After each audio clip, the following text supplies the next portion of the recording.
Our dear participants and especially Honorable Mr. Mohamed Hassan, thank you for your joining and good morning. Assalamu alaikum. The this being human is a guest house every day, a new arrival, an unexpected visitor. Mohamed Hassan. First of all, I would like to welcome you all to this Istanbul Media Talk. And as we all are in the increasing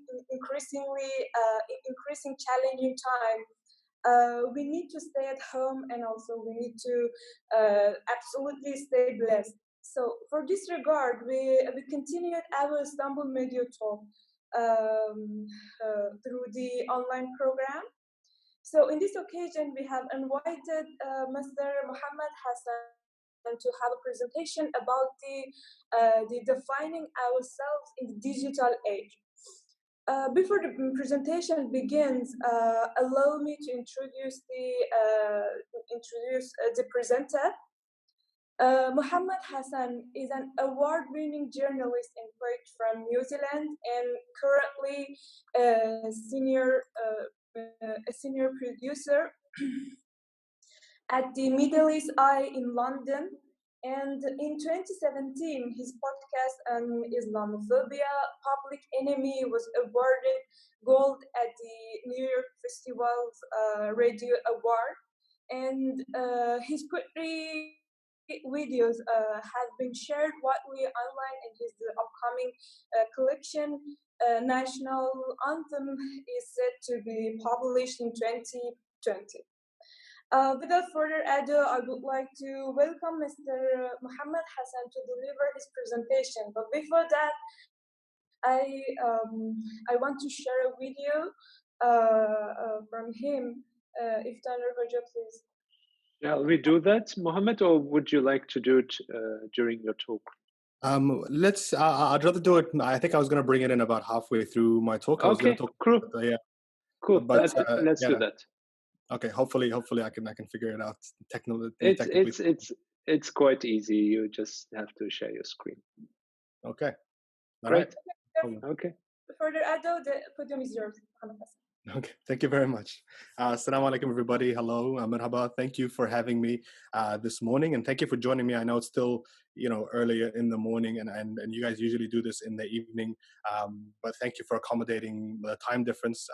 As Mr. Tanner said, I usually live in London. That's where I reside right now. I was in Istanbul for the last 2 years, working at TRT World, and now working at Middle East Eye in London. And I was here in New Zealand, where I grew up, covering the anniversary of the Christchurch terrorist attack, which the anniversary was meant to be on March 15, when everything unfolded with, the coronavirus and the pandemic and the lockdowns. And so I found myself basically, I don't want to say stranded here because I grew up here, my family's here, but had to make a decision about, whether or not to leave or whether to stay. And ultimately, I decided to stay here, and I've been working here. And the hours are kind of strange. I work at night, and then I have my break in the mornings. But it's definitely a challenge for all of us right now. But it's one that we're all going through together.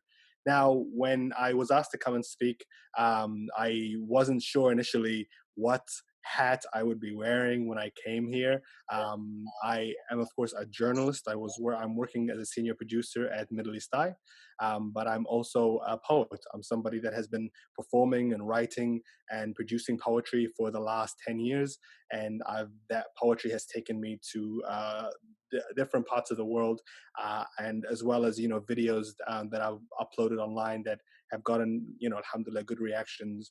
And so I want to talk about both of these things under the umbrella of how do we define ourselves and define our work in the digital age today. Now, I want this to be an interactive thing, and I don't want you guys to just be staring at my face the entire time. So if I can ask you, I've got the chat tab on the side open in Zoom, and just generally, feel free to send me any messages or anything like that as you're here, and to answer any questions that I might ask you. I'm going to ask you a bunch of questions to think about and to respond to throughout the talk as well. So just to start us off, I want to bring in two primary questions that I'm want to ask and also discuss with you at the end as well. The first one is, what is the role of a journalist today? What is the role of somebody who produces news in the age that we live in right now, where everything is online and everybody online has a voice? The second question, following off from that, but more personally, is who are we on the internet? How do we define ourselves? How do we present ourselves online? Now, the first question that I want to ask you, and feel free to jump on the chat and just write yes or no, is how many people here have a TV in their house that they watch the news on every day? If you're on here, write yes or no. So do you watch the news on TV every single day? Yes or no?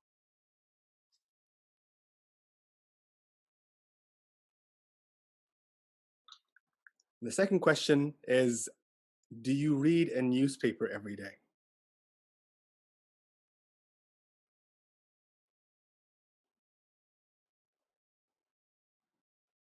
So a lot of no's so far. We have 2 yeses. Okay, so far we have 1, 2, 3, 4, 5 no's, 3 yeses. Somebody, oh, Rumaisa says yes, I watch, but not every day. Okay, so it's a mixed bag. Ahmed says watching the news, yes. Reading the newspaper, no. Okay, so from what we can see here, just obviously with our small little group, is the fact that most people, or not everybody, on a daily basis watches the news on their television. That's if they even have a television. Some people here are saying that they don't have a television set, which is usually the case, for a lot of people from the millennial generation, especially if they live by themselves. They also don't read the newspaper every day. You don't pick up a newspaper in the morning on their way to work or on their way to university, and they don't read it every day. And that is very indicative of how the rest of the world is changing or is moving in that direction.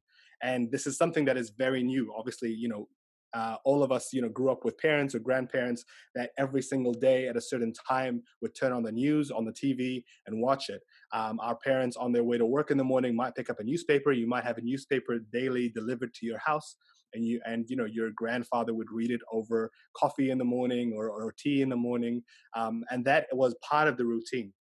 And primarily that meant that the way that we got information as a society was very standard and very centralized. All of us essentially used to get all of our information, all of our news through our television. And we also and we got updates on what was happening through the newspapers in the morning.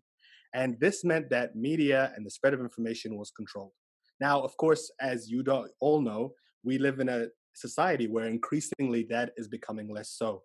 Our access to information, our access to stories, media, even our access to movies and music has all become decentralized.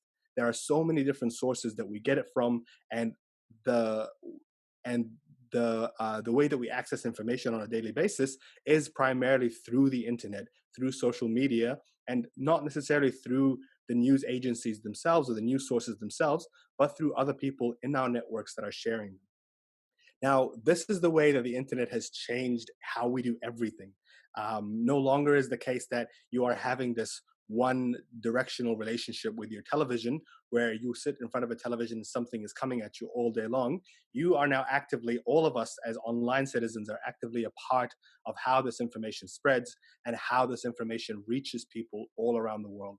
What we choose to share and what we choose not to share affects what is seen and what isn't seen. So a news story, for example, might go viral. It might reach millions and millions of people because those people choose to share it. Whereas before, it used to be the case that the most important story would be the one that is either on the front page of a newspaper or that would be the first item in a news bulletin. And that would primarily be decided not by the audience, not by the people consuming that information, but by the people creating that information, the journalists, the producers, the news agencies themselves. And this has kind of created the shift in the way the internet works, has created this sense of democratization of space.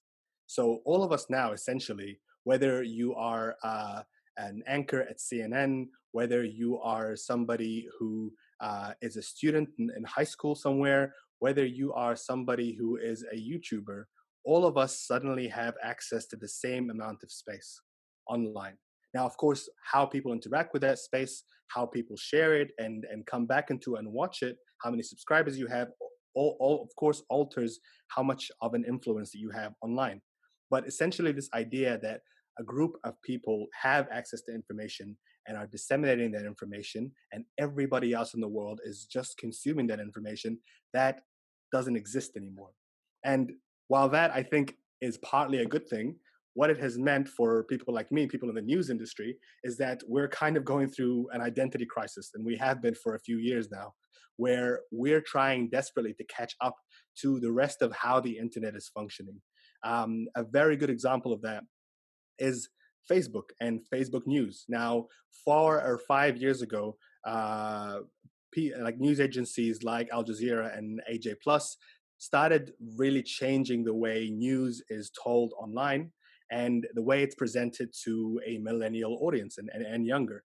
And before that, it was the idea and the thinking that young people, millennials, have no interest in news, have no interest in finding out what's happening. They also don't have an attention span. And of course, the producers that came up through AJ Plus and through Vox initially, and then eventually through everyone else, through CNN, through TRT, through a whole bunch of other media networks, changed that and started telling stories in a way that was relevant to a digital audience. And that has a lot to do with the way that you present the video, the way that it's edited, the way that it looks and feels, but also understanding the fact that the way that people access it is different. So if you put any normal TV story on, even if it's a really good TV story, people generally don't watch it online. And the reason that is because of the way that it's presented. When you're watching a news bulletin, you really have nowhere to go because the news anchor is presenting a story and is telling you this is a story that's coming up, and then after they're finished talking, the video plays and then you get to watch a story. Whereas when you're online, the way that you access a story is that you're scrolling on your timeline and then the story comes up and you click on it, or it starts playing automatically, and if it doesn't grab your attention in the first 5 to 10 seconds, even less. I mean, 10 seconds is pretty generous. With the first really 3 to 5 seconds, then you move on. And so the way that you present stories to people as a journalist has changed. And you have to think about a lot more about what is the most important and most necessary way of presenting a story to somebody, and how do I make people care about a story. And all of this has not necessarily happened by coincidence. This is the way the internet, the way social media has been designed and has evolved specifically to get rid of the influence of a lot of these news agencies. Now, a lot of journalists, if you talk to them, especially if they're working in online media, if you ask them about algorithms, they'll shake their heads and be very sad and upset. And the reason that is because a few years ago, places like Facebook started very specifically, and YouTube as well, very specifically changing the algorithms that used to, in the beginning, show you videos and stories that come from more reputable or channels that have large followings. So when you're scrolling along your Facebook timeline, you get to see a lot of news and you get to see a lot of articles and videos and things like that. After that got changed, it got altered in a way because Facebook and others like it, but primarily Facebook, wanted to make its platform more about people and what they care about and what they want to share, as opposed to what big companies or big agencies want you to see. And so that the algorithms for how all those platforms work started altering, and then immediately it started drastically affecting the way people like myself are able to do their job, but also when you make a video, how many people end up seeing it or how many people end up accessing it. And that, I'll be honest, was hugely frustrating. And it ended up creating less clutter on these social media. I have to be honest, less clutter on a lot of these things, but also at the same time it ended up inadvertently leading to the rise of things, the phenomena that we know as fake news. And suddenly people that were able to abuse or alter those algorithms were the ones that got ahead. Were the ones that were getting people to share their articles more, and were getting to a wider audience. And those weren't necessarily those established or reputable or even trusted sources of information anymore. Suddenly, anybody that was able to get people to share their content was king on these platforms. And it flourished on Facebook, but it also flourished on Twitter and YouTube, and all of these places. And one of the really, I guess, horrible examples of that is what happened in Myanmar with with the persecution of the Rohingya.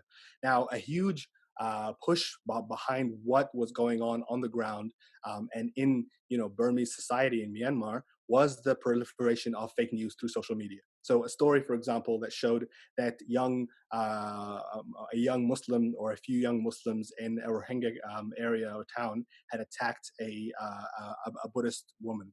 And that story, while not being true, would be shared like wildfire on Facebook, on WhatsApp, on a lot of other social media. And that eventually creates hysteria on a countrywide scale. And because there isn't anybody monitoring where that news comes from, how it's being accessed, or anybody really shutting it down once it starts becoming a huge problem, that ends up leading to horrific things like, the riots that we saw, people's villages being burned down, a whole bunch of things like that. And that, obviously, the phenomena of fake news isn't unique to Myanmar. It happens everywhere. In the US, for example, notoriously, it was a main influencer in the 2016 US presidential election, where conspiracy theories like Pizzagate and things like that were big factors in swaying a lot of people not to vote for Hillary Clinton, for example. The Donald Trump's election campaign knew very usefully how to use and utilize fake news and fake news sites and influential fake news content creators like Alex Jones and Infowars to be able to use fake news for their own purposes. And after that, after the election, after the accusations of Russian meddling in US media and social media, there was a wave of people trying to get Facebook and YouTube to change their algorithms, to change the way they monitor that information online. The question that arises out of that is, for me, what does the role of a journalist mean in this age? If the algorithms that we're using are changing to make it harder for news agencies that might be more reputable or might be more trusted, it makes it more difficult for them to be able to get ahead and to get to their audience.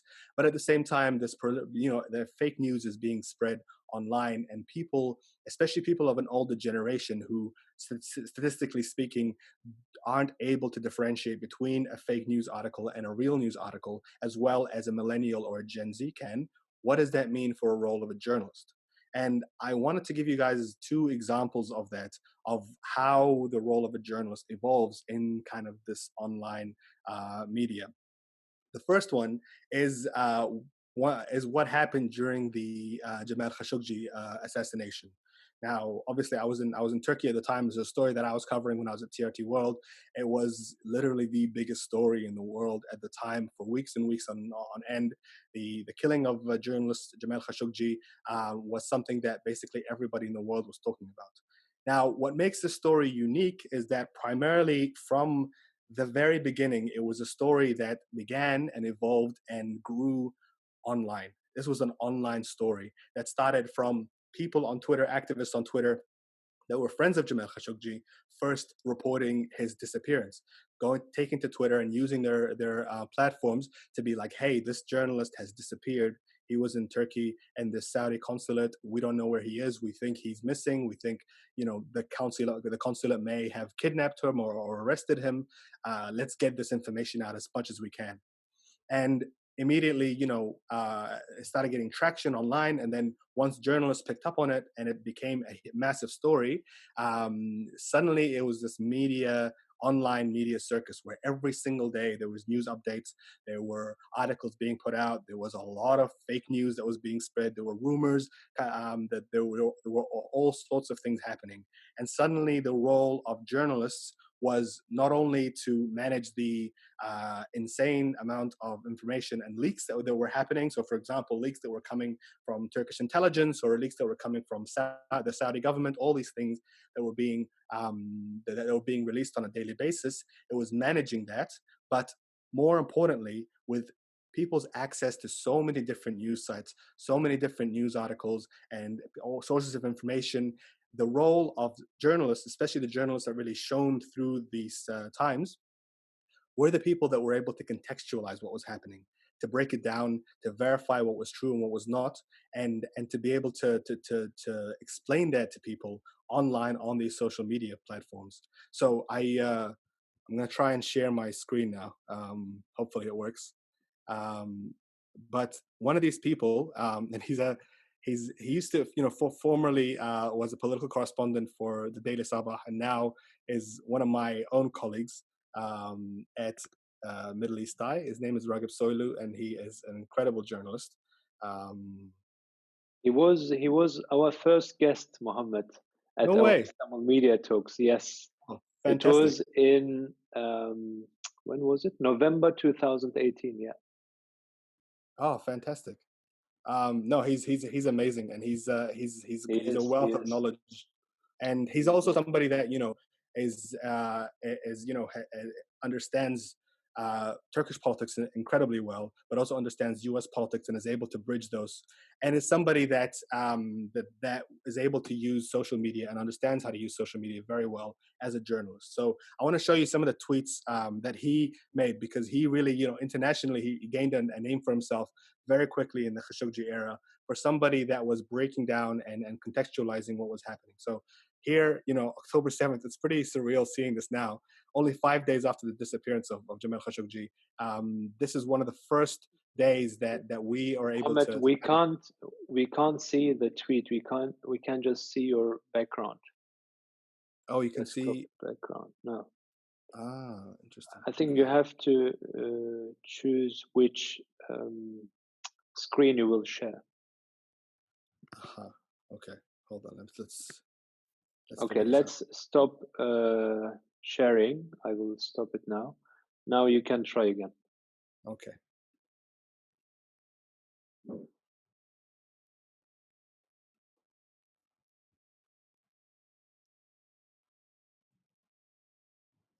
So if you click on share screen, you will see some options, which screen you will share, like which frame. Can you see that? Yes.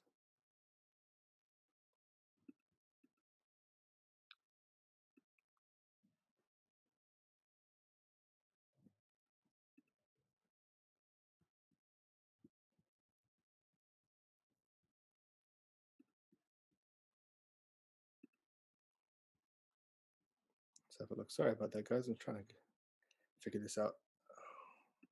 No worries.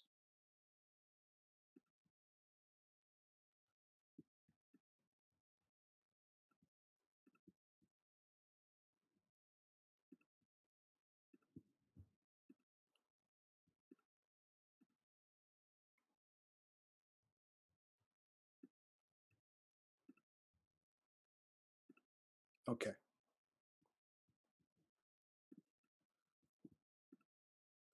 There we go. Can you guys see this now? Yes. No, it's fine. Okay. Fantastic. Okay, so as I was saying, that this is one of the first, the tweets that emerged during the Khashoggi era. It just basically, it was breaking news at that day that the Turkish government had come out saying that the Jamal Khashoggi was killed inside the consulate.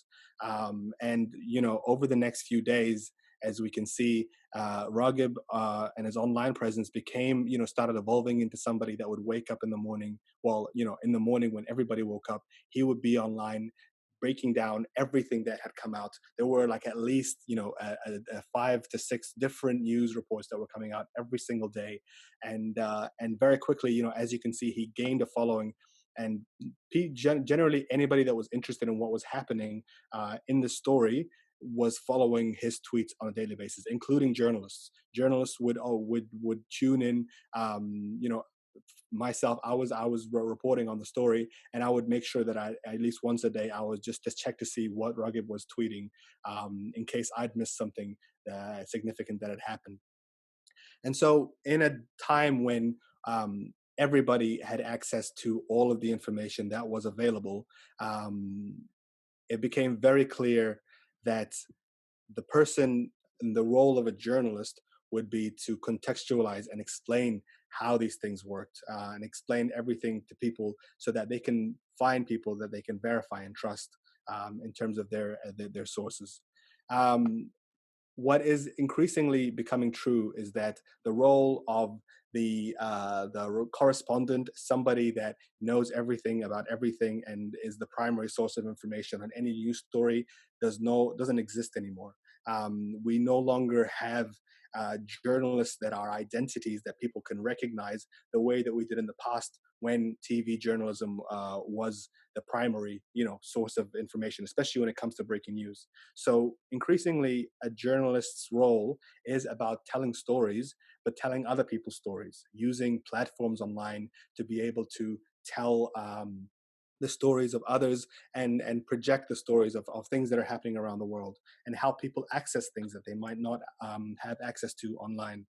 The second example that I wanted to give you is a project that we worked on at Middle East Eye, and this was in partnership with an organization that was dealing with Syrian refugees and Syrian refugee children in particular. That organization is called Save the Children, and what they did was that they went to a refugee camp in, I believe, Lebanon, and they found 3 young Syrian kids, and they gave them a GoPro camera. And then I'm gonna play you the video just to kind of show you the rest is self-explanatory. But we were able to work with them to get this story. And hold on, let me share this again.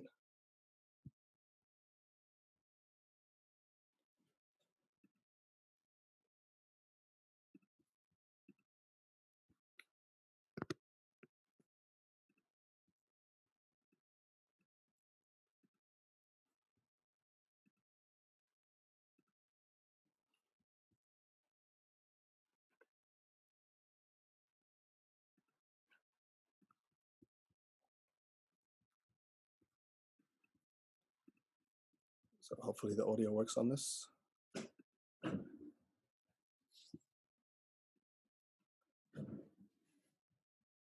Okay. You guys can see this? Yes. Okay. Let's try the audio. Let's try the audio. It works.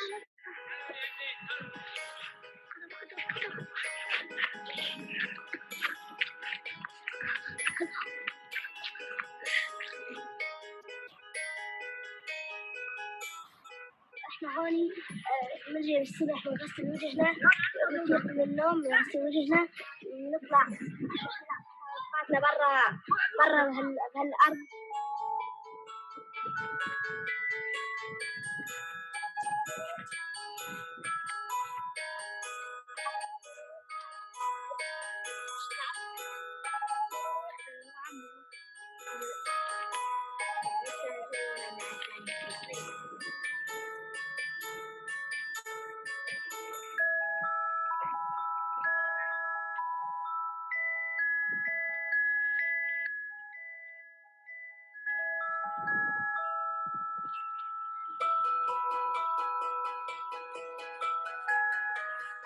كمان صارت تروح فوق منا الطيران حتى منا ضربوا، طلعنا نمنا بالزيت يومين بين الزيتون والشجر بالجود، طلعنا نزلنا يومين بالزيتون وطلعنا بعدين على نزلنا بأجا 4 مخيمات، وظلينا آخر شيء إحنا في المخيمات.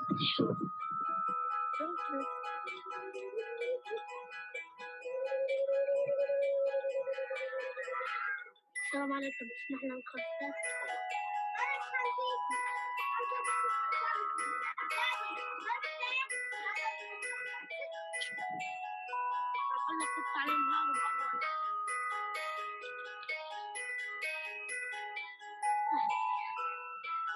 عندنا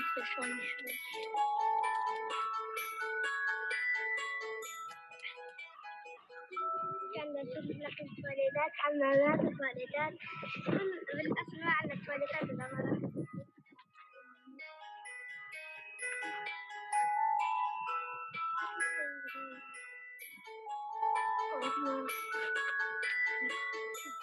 اذكر يا شباب امتى نطلع من المخيم هذا؟ والله لحتى الخيف رجع علينا.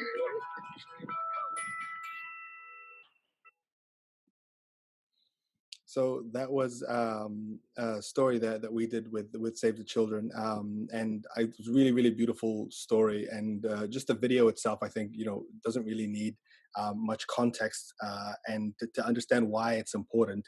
But the idea of giving Syrian children, and especially children as young as this, the opportunity to be able to tell their story in a way that isn't formulaic and in a way that doesn't involve a journalist at all. All it involves is somebody to be able to give a child a GoPro camera and basically set them off on their own with their hanging out with their friends, spending their day together, and you get an insight into what this person's day is like away from the cameras, away from the journalists. We are so used to seeing the way these refugees and these refugee camps are portrayed from a news lens, from a news angle. And this, when I watch this personally, it feels like a breath of fresh air, because you're able to kind of get to see a glimpse into someone's life that is away from the tragedy and the sadness and the poverty and all these things.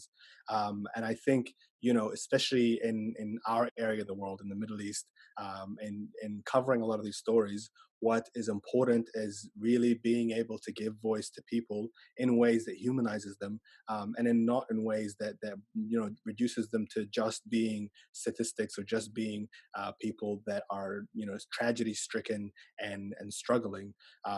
But if you're able to find the beauty and laughter and subtlety in people's lives, that really makes a huge difference. And I think going back to what I was saying about the way that the online world has changed, is that what we find now and what works now as media, as content, as anything, is exactly the kind of thing that is able to promote people's stories and able to kind of, whenever you find a video that makes you stop in your tracks, usually it's because it's something that is very human or very relatable.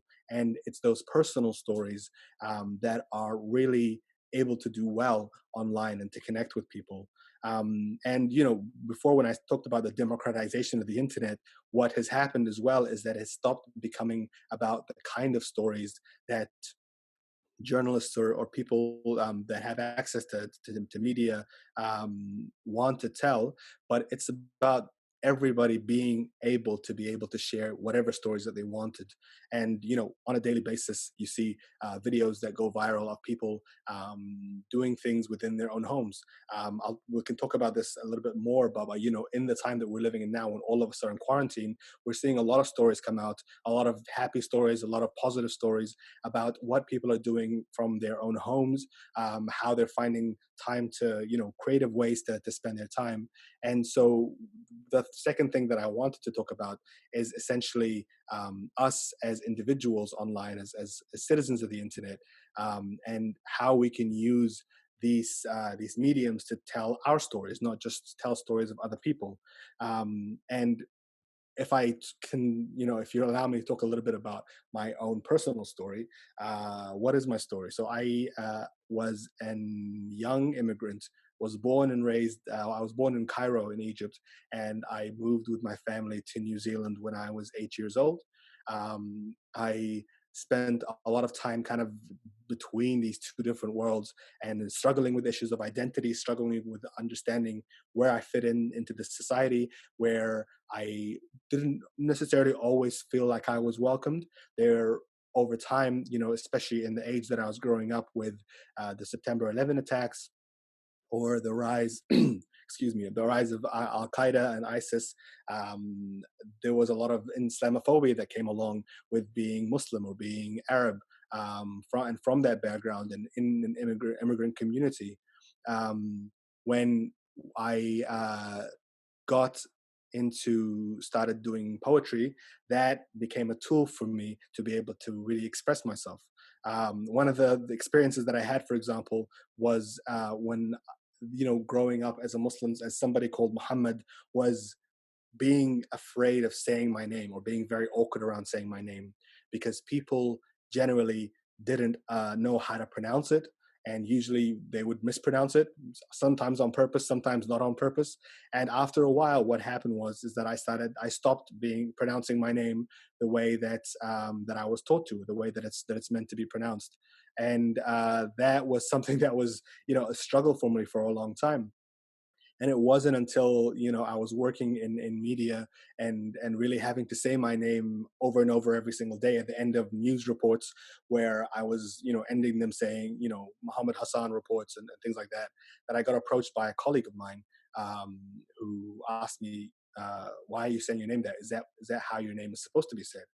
And I told her, no, it isn't. I say my name Mohamed Hassan, but nobody can understand it. People don't know how to say it, and so I just don't say it that way. And so she convinced me. She really inspired me to start saying my name and stop pronouncing it the way that it's supposed to be pronounced. And so I wrote a poem about it when I was traveling through the United States at the time, doing some poetry shows. And a few years later, just before I left New Zealand to come to Turkey, I filmed a video for it with some friends of mine who were working in television at the time. And I released that video probably about a year later. It took a very long time for it to edit, but this is the second video that I wanted to show you guys. And I'll talk a little bit more about the response to that video afterwards. So back to sharing. I get nervous every time I try and share something. There we go. Okay. So this is the video. It's a poem called Unlearning My Name. Please enjoy. Mohammed. Mohammed. Mohammed. Mohammed, the first time I am mistaken for a white man, I feel a rush of joy lurching from my gut. A relief. I finally won a place today. A right to belong and invisibility, if only for a moment. I'm asked what my name is, and I flinch. Jig is up. I am caught in a lie, Mohammed. Familiarity fades. Little flicker behind the eyes isn't lit for me anymore. The third stage of grief is bargaining. You look so much like us. You don't look Arab at all. Where do you get your blue eyes from? They are so beautiful. It must be somewhere in your bloodline. We must be. This beautiful. Which parts of your ancestry do you owe us? Which parts have you stolen? Mohammed. I've spent my life carving vowels out of my throat so my name will be easier to say. Sanding down my grandfather so I could fit him in a carry-on bag, a driver's license, a job interview. Mohammed, praised one. The one thanked in the earth and sky. I am pouring oil down my throat until it lines my stomach, until no guttural could ever escape. I still say it the way my first white teacher said it. The way she corrected me in front of the classroom until I learned how to stumble over my identity the way she did. To strip away parts of myself that couldn't be marketed to a Western tongue. I still shave off my curly hair and wear blue to bring out my eyes. So beautiful, where did they? Mohammed. Mohammed. Mohammed. Mohammed. Takes me 19 years to learn how to pronounce my own name in public. The first time I say it, the way my mother did when she named me, Mohammed. Feels like I have stolen something back.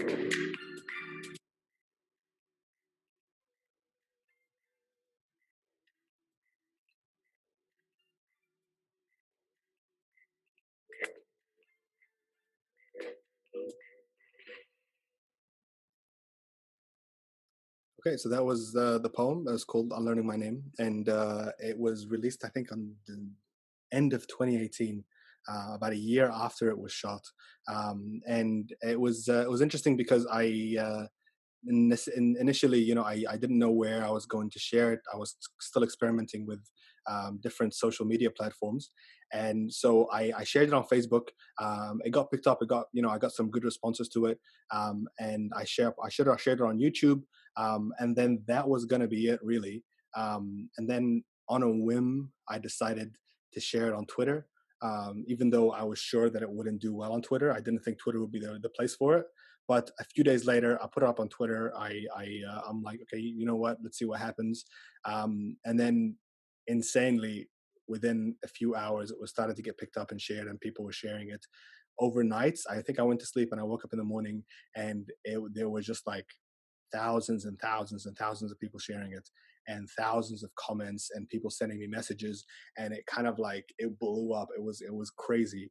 And I think for about a week there were so many people sending me messages, so many people sending responses to them, but also, like, specifically, people were sharing that and talking about their own names, and talking about how people have always mispronounced their name, and that it's always been a struggle for them, and that they've always tried to pronounce their names properly, and they've had to change their names to help people understand. And so it was really overwhelming, and I'm so thankful that it was able to resonate with so many people. And I think what was resonating with them is the fact that I was telling my own story, something that I assumed, was very unique to me, and then only to realize that this is something that is very universal, that so many people can identify with the struggle and identify with how important their name is to them and how they feel like it's been taken away from them. And I also got a lot of responses from teachers, from English teachers specifically, in different parts of the world, in the US, in Canada, in Zimbabwe, in Germany, in so many different places, that were telling me that they had shown this video to people in their class, and that their students had responded really well, and that they were starting to put practices into their classrooms to make sure that they're pronouncing all of their students' names properly, and that all of their students feel comfortable with their own names and are able to pronounce them. So it was pretty incredible. And I think, one of the things that was really important for me to learn over time in poetry, but also in online as well, is the idea of your own story, and the idea of how, when you first start doing stories, or when you first start writing poems, as a young person, generally your instinct is telling you to write things that are universal, to write poems that are about the world, or about politics, or about things that are happening in different parts of the world, so that everybody is able to connect with it.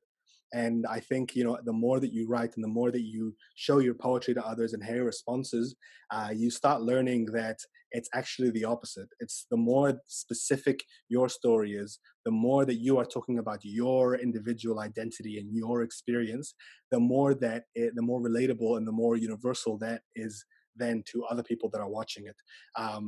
If most of us here grew up listening to hip hop, and hip hop is a perfect example of how music is able to connect with people, even if they have no connection to where you're coming from.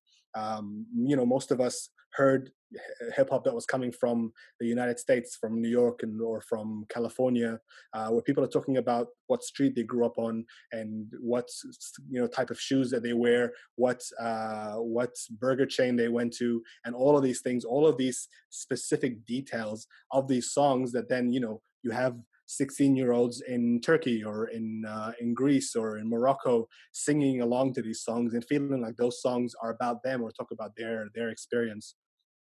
And so what the online platforms that we use often, and today these are expanding, and these are becoming a lot more easier for everybody to be able to use and access, whether it's Twitter, whether it's YouTube or Instagram. Of course, TikTok is the biggest thing right now, especially for young people, and it's giving them opportunities to shoot and record videos, and edit them, and talk about their own lives and their day to day, as well as doing dances every now and then.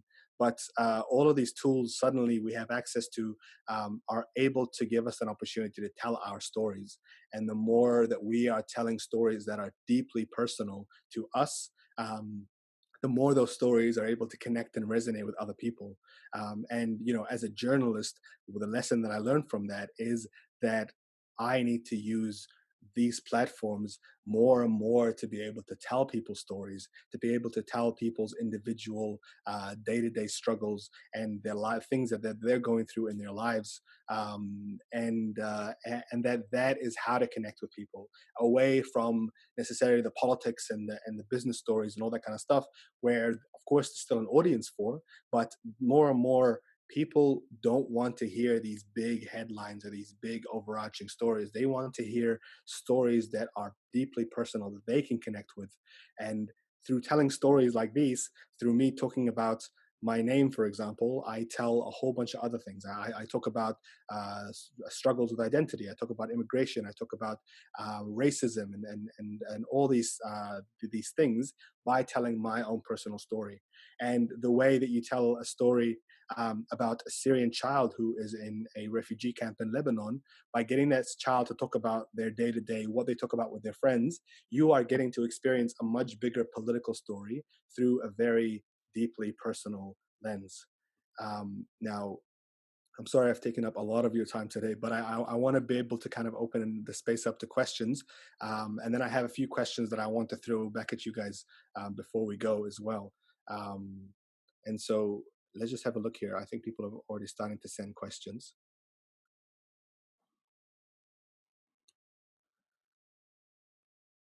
Okay, so Noah has written. In the next coming decades, the world will technologically undergo important, even radical changes in terms of artificial intelligence, taking into account the issues of personal data exploitation, surveillance capitalism, and spear phishing. Should we consider these upcoming changes as providing more advantages or more inconvenience for the future generation?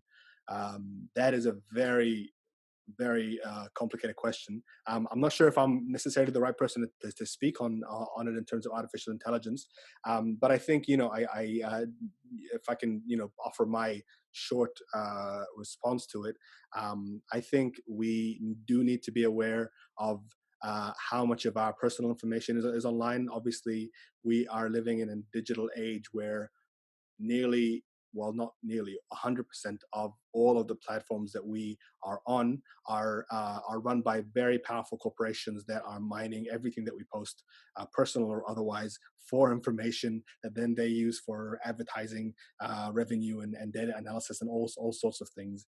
And I think going forward, we're going to have to figure out ways of creating ourselves offline spaces as well as online spaces, and figuring out what parts of ourselves are reserved for the internet, and what parts of ourselves are not. Having said that, we're also living in a time right now when all of our contact with each other is online. We're all in quarantine. We're all living at home, which means that it's really difficult to be able to switch and to go offline. But I mean, it's one of those things where it's a necessary evil at the moment, using social media and using Google and using Amazon and all these things. And it's a bigger question about how do we learn to switch them off, or how do we learn to, possibly find ways of protecting our own information online, or even through using our phones. But thank you for that. That's a very deep question. Mele says, do you think that digital age dehumanizes the individual's life? Could it be a threat to humankind in the future? I think with everything that we're talking about, there is a positive and a negative. The same way that the digital media has destroyed traditional forms of news and media, whether it's television, whether it's newspapers, it's also created and birthed new forms of media. It's given access to more people to be able to share their stories, while at the same time potentially creating the sense of self-gratification through responses, which is why we've had Instagram and things like that try and change some of the way that people that, you know, how many subscribers you have no longer shows up on some platforms. How many likes you have on your images on Instagram doesn't show it, because we're starting to understand that this is actually having a negative effect on our mental health. And our understanding of other people's lives as well. If we're constantly comparing each other, comparing our own experiences and our own lives to each other, and so it's definitely something I think we should kind of continue to talk about and continue to think about as well. But also, I think, you know, digital media has an enormous capacity to be able to humanize stories that we didn't have access to as well. And one of the other things is that, you know, things like YouTube and things like TikTok suddenly give us these platforms, and Twitter as well, suddenly give us these platforms for a lot of people whose voices never got heard before, who never found themselves represented in traditional media. A lot of us grew up, for example, watching media, television shows, films, all sorts of stuff that was made primarily in the United States by white creators for white audiences. And that changes the way that we see ourselves as communities of color. For example, if you're not a white person, then how does that media affect you growing up? And in a lot of ways, it affects you negatively because you don't see yourself in this media. And suddenly, with the help of social media, everybody, we have a rise of content creators, we have a rise of journalists, we have a rise of people who are sharing their stories from their community, and talking about issues that are relevant to them. And so I think that has really humanized a lot of people, a lot of communities as well. So it's, you know, it's both a positive and a negative. Gosde says, the digital world is a new space to represent a virtual reality and let people to create and maintain a simulation of reality.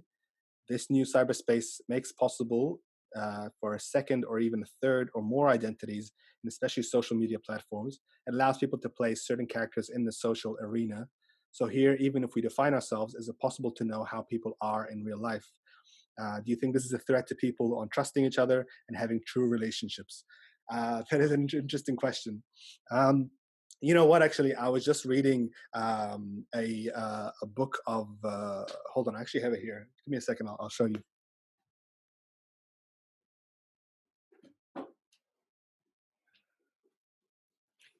So this book here, Trick Mirror by Gia Tolentino. She's a writer with the New Yorker in the US, and she writes essays basically on a lot of things. The first essay, which is called The Eye and the Internet, talks a lot about this and talks a lot about the idea of identities online. What she says is kind of the opposite to what you're saying, Gosda, in that she says that generally speaking in our lives, there are a lot of different spaces in which we play different roles, almost like perform in different ways. So if you think about the way that our identity offline exists, is that we have a relationship with our family, and we also have a relationship with our friends, and our identities in those spaces aren't necessarily the same. Who we are around our family and who we are around our friends can sometimes be different. And it can also be different to who we are when we're at work or at school, to the way that we are when we are at a job interview, for example. And all of these things, you know, we're showing different aspects of us, but we're also in a way performing in different ways. And what happens online is kind of the opposite of that, because increasingly, you know, while people still are able to have specific, you know, personalities and accounts online in different ways, increasingly what's happening is that all of our identities are converging into a single person or a single identity online. So who we are on Facebook isn't necessarily who we are in real life, but it's also this weird amalgamation of how we treat everybody and how we talk to each other. Now, when you are posting on Facebook, you are cautious of the fact that your friends are there, obviously, so they're seeing everything that you're posting, but also maybe your family's there, maybe your grandparents are on Facebook, and so what you say on that platform isn't necessarily what you're going to say just to your friends. Even more so, now we have your employers might be on your Facebook, or they might be checking your Facebook before they employ you to make sure they know who you are. If in certain societies and in certain countries, you have to be careful about whether the government is checking your Facebook or whether they're checking your content, and that is creating, what Gia Tolentino argues is that it's creating this singular pressure on everybody to perform all the time and in who they are on the internet. So people necessarily aren't who true to themselves when they're on the internet, and unless they're using aliases, or they're changing their names, or writing anonymously. You just have to go through YouTube comments to see how unrestrained people are when they're commenting on YouTube videos. People, that you can use that to become the worst versions of themselves when they know nobody is holding them accountable. But at the same time, it also provides for certain people.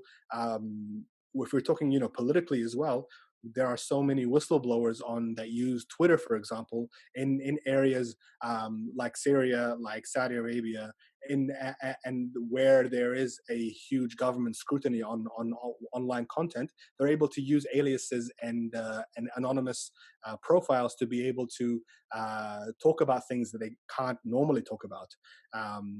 Another interesting example is what's happening in China. Now, when we talk about online media and we talk about social media and the fact that we're all connected, we have to keep in mind that there are people, who don't have access to internet, which is still around 2 billion people in the world, but also B, that there are people in places like China, which is almost 2 billion people on its own, who don't have access to the same internet that we do. They don't have access to YouTube or Google or Facebook. They have their own social media platforms that are maintained and monitored by the government very, very specifically. And it's only people that are able to use VPNs and are able to escape that are suddenly able to access things outside of those places. And so for us, we have, an experience online that can be very, very different to other people.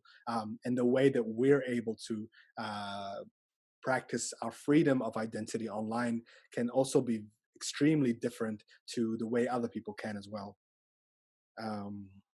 All right, Mariam says, the epidemic. Much of the world depends on the internet. As you know, smartphone applications were developed and mobile phone data was used to control the spread of the virus. But only 1 in 5 people can use the internet in underdeveloped countries. Will there be a deep separation between countries with technology and other countries? So what do you think about this reflection of digital separation? Does the situation deepen injustice? Mariam, that's a very, very good question. And, following up from what I was saying before about the number of people in the world, we have to remember now that we are in a world where the internet, if you are living in, developed parts of the world, or places that are relatively more well off, the internet access is more and more becoming a right more than it is a privilege. It's a way that we are able to interact. It's the way that we do our jobs. It's the way that we access our bank accounts. It's the way that we do so many different things in our day-to-day life. And of course, while we're in quarantine at the moment, we talk to each other online. We have Zoom conferences like this because we can't be in each other's spaces. Children are, students, whether university students or whether children at school, are learning online. We are also getting all of our information online.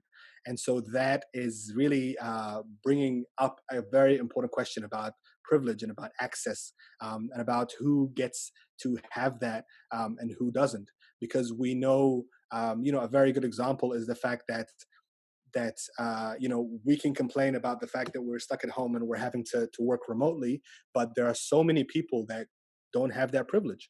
There are, of course, people that are working essential services, whether in medicine or in a supermarket, that have to be outside to work. But there are also a lot of countries where people do not have the luxury of working at home. Their jobs don't exist online. They also don't have access to online classes. I was talking to a friend of mine who is a high school teacher here in New Zealand, here in Auckland. And, New Zealand is a relatively well-off country and relatively developed. Most people have access to the internet, but not everybody has access to high-speed internet. And that's a whole other question as well, is that So for people that are living in areas where they have slow internet or they don't have access to unlimited internet, for example, unlimited internet packages, suddenly the idea of them studying online or having lectures by the universities or by the schools be online is not something that everybody has access to. It's not something that's achievable for everybody. And that's, I think, the next technological revolution. There's one thing that I was thinking about a lot recently is what is happening in India. Now, India is basically, a country that is going to revolutionize and change the internet over the next few years, if not the next decade or two, specifically because of their access to internet. Now, over the last 4 to 5 years, 20% of India has gotten access to fast internet, the high-speed internet, which wasn't the case before. And just within those years, the way the internet functions, and the way places like YouTube function, have evolved and changed completely. If you guys are familiar at all with what happened in the last few years between on YouTube, between a channel called T Series and a channel called PewDiePie, who previously was a YouTuber from Sweden who had the most subscribers in the world, and he'd held that for about 10 years, and suddenly he was overtaken within the span of a year by a channel called T Series, which was broadcast out of India, producing Bollywood music videos. And we're talking about, him having 75 million subscribers, and then having a channel called T Series come from basically nowhere to having 80 or 90 million subscribers within a year. And that was an indication about how the internet is changing, because the reason that it was happening is because suddenly all of these people in India had access to YouTube, which they didn't before, because they may have had internet, on their smartphones or at home, but they didn't have internet that was good enough to stream videos. And that still is, in our world today, that is still a privilege that relatively few people have compared to the rest of the world. And so I think, right now we're experiencing, as Maria pointed out, a situation where there are enormous inequalities, not just with internet, but access to healthcare, access to information. All of these things are affecting how the pandemic is affecting our lives and how our personal experiences are being affected. But as we move forward, the access to technologies like internet is going to become a lot easier. The access to high-speed internet is going to become a lot easier, and that will fundamentally change the way that we see the internet, the way that we see online culture, but also content. And I think that's going to be a really good thing, because it's up until this point, the internet, if we're talking about culture, the internet and everything like that, it has been overly dominated by the United States. And, because of their large population, the country of 350 million people, but also their access to the internet and the access to fast internet. And as time changes, that is going to very much change. And, our societies around us are going to change as well. Thank you for that. Thank you, Miriam. Thank you for everybody else. Does anybody else have any more questions? Mohammed, I do have a question. We see that New Zealand has managed the whole process, the COVID-19, very well. Especially the Prime Minister. I guess she's from the Labour Party. What was the difference between New Zealand's approach compared to the approach of some European countries, or even Trump's America? And also, not just this crisis, especially the Christchurch attack was very well managed as well. I think she's been graduated from communication studies. That's what I read once. So how do you see the whole management, the crisis management of the New Zealand Prime Minister? Yeah, absolutely. I mean, I think, I was saying in the beginning, I feel really privileged to be in New Zealand at the moment because of the way that the government's been handling the pandemic so far, and the quarantine and its response to it. And I think, it's done it in a way where a lot of other countries around the world are starting to talk about what New Zealand's doing differently, and how things the way that the prime minister has acted, for example, how that has been very different to a lot of other countries. You mentioned the United States. Another example is the UK, for example, where that's now becoming one of the most worrying countries in the world in terms of the spread of the virus. And I think that there was a few factors. Of course, we have to mention the fact that New Zealand is, at the end of the day, a very small island. It's very geographically isolated, and only has a population of 5 million people. And so, from the very beginning, our how vulnerable we were to the spread of the virus was limited. And at the same time, there were other countries that I think the government here learned from, whether it's Italy or Spain or Iran, about what the dangers were of not taking this virus seriously. And I think, the entire world has learned, unfortunately, from the examples of Italy and Spain and Iran, in terms of, our response. What happened afterwards, unfortunately, is that where some governments like New Zealand's were learning from this and trying to implement different strategies, you had other countries like the US and the UK that were choosing to ignore these examples, or choosing to prioritize other things like the well-being of the economy, like the access to employment and things like that, over the health crisis that was unfolding. And then we've seen how they've regretted it pretty tragically since then. I think what New Zealand did differently from the very beginning is that we have a government that was listening very closely to our health experts. It very early on got together people that were microbiologists and people that were working in the health sector that understood and had studied pandemics and the spread of diseases, and really took on board their warnings and their suggestions, and prioritized that and the well-being of people in New Zealand over the negative impacts that were happening to the economy, whereas other countries, flip those two things around. At the same time, the way our government has been handling things on a daily basis is through very, very clear and very understandable communication. And that, again, is also how things have differed from other countries where you've had very mixed or very confusing communication. And so most people in New Zealand were able to understand what was happening, what the plan was, and how things were changing from day to day. So every single day, I think at 12 o'clock, there is a conference that's held where the Prime Minister talks about what's going on, and there's also our top health expert talks as well. And having those people and only having two people that were listened to every single day helped to really kind of manage the situation. But I mean, at the end of the day, we are really privileged to have a prime minister who is an incredibly caring person, who is able to communicate also in a very empathetic and caring way.